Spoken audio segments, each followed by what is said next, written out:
Hey guys, welcome back to my channel. My name is Ruby, and in this channel you will find home decor, DIYs, and lifestyle and dirt travel. So I recently purchased a new phone. I have the Samsung S20 now. Before I had the Samsung S9, and I use my phone for video editing. I also record most of my videos with my phone. I am new to YouTube, so that's what I'm starting out with, and it's been working out for me. I do have a GoPro, but with the Samsung S9, I was having a difficult time exporting onto it just because I didn't have enough storage on the phone. So I just started to record with the phone, and then it got to a point where every time I recorded, after maybe like 2 or 3 videos, it'd tell me I didn't have enough storage, or I would be successful at recording what I needed to record, and as I started the editing process, it would tell me that I didn't have enough storage. It was such a pain, guys. It would drive me crazy. So I finally gave in and purchased this phone. It comes with 128 gigabytes, and that's expandable. So I thought that was really great. The phone is so beautiful. It pretty much looks like the Samsung S9. It's just bigger, which I'm really enjoying because I can see things on the screen so much better. To me, I feel like it's almost like looking at a computer screen. So that's really awesome. The camera on the back obviously is different. This phone, it comes with 3 cameras, I want to say, and then it has the zoom in and the flash. So the camera quality, so let's talk about that. I really like the camera quality. The picture is so beautiful. I took a picture of a flower that I have on my porch, and you can see the colors so well. It's so vibrant. I'm gonna post a picture up actually in a few seconds so you can see what it looks like, and I'll also post a picture of what my pictures looked like before with the Samsung S9. This camera is also great for recording if you're looking into starting a YouTube channel, but you don't want to invest thousands and thousands of dollars on the equipment, because that can be very expensive. I was actually looking into the laptops. They recommend to use like the gamer laptops to do your video editing, and to get like a really good quality gamer laptop so that you can do your video editing, it can cost you up to $3,000, which I don't have that right now to spend at least on a laptop.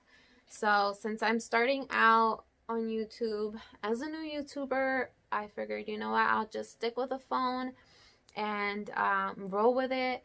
Hopefully later on in the future, if I end up being successful, then I can go ahead and make that purchase so that I can be more comfortable, because I think that the quality that I get on my phone is just as good as the quality from the other videos that they may use a better quality editing computer. I don't know, you let me know if you see a difference, but for me personally, I don't.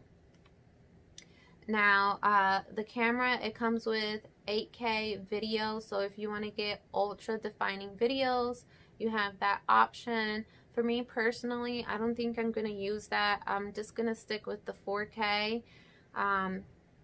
But if that's something that you guys want to see, I would be more than glad to post a video maybe on Instagram, just like a short clip.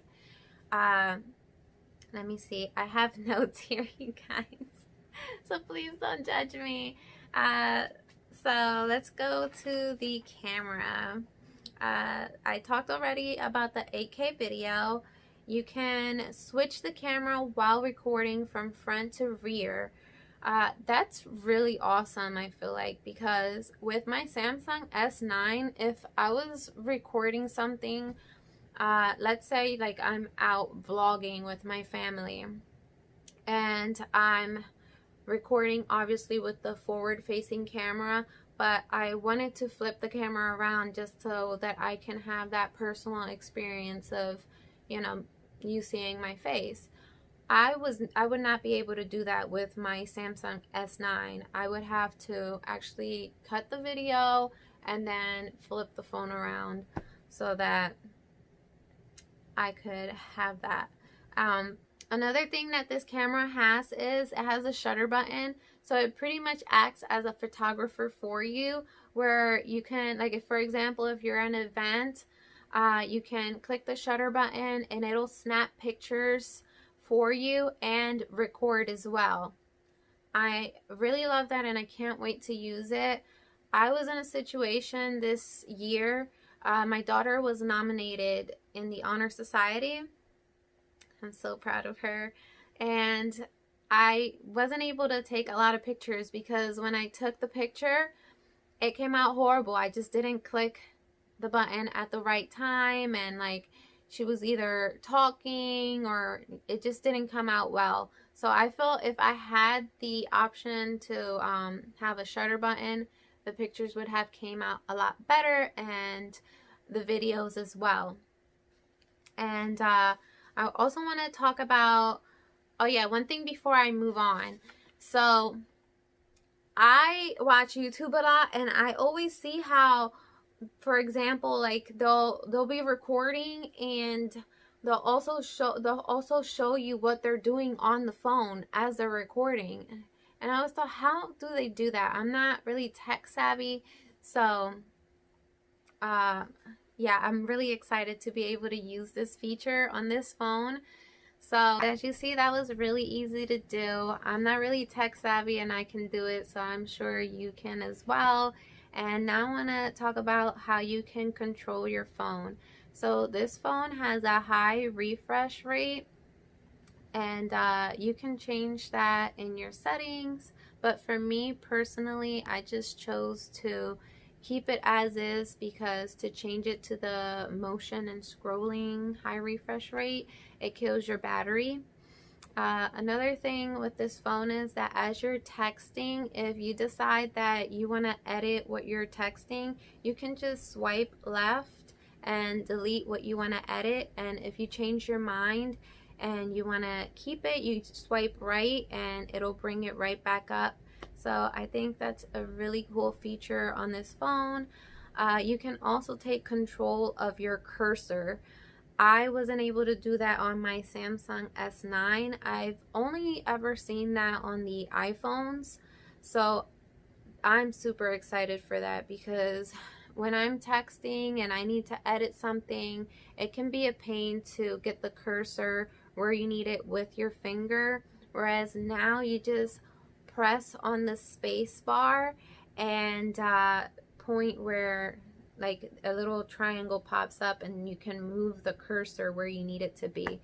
So yeah, those are the things that I love about the Samsung S20.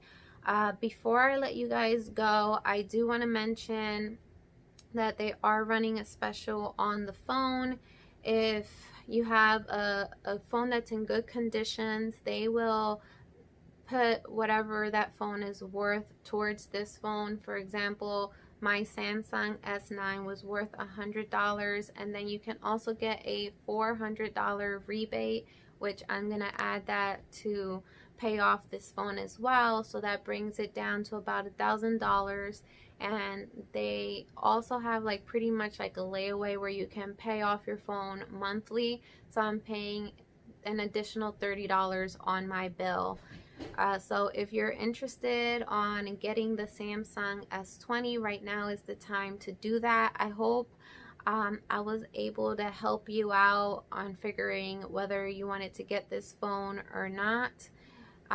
If you have any additional questions, just please list them down below and I'll be more than glad to answer them for you. If there's something that you want to see about the phone, I can record it and post it on Instagram if you'd like as well.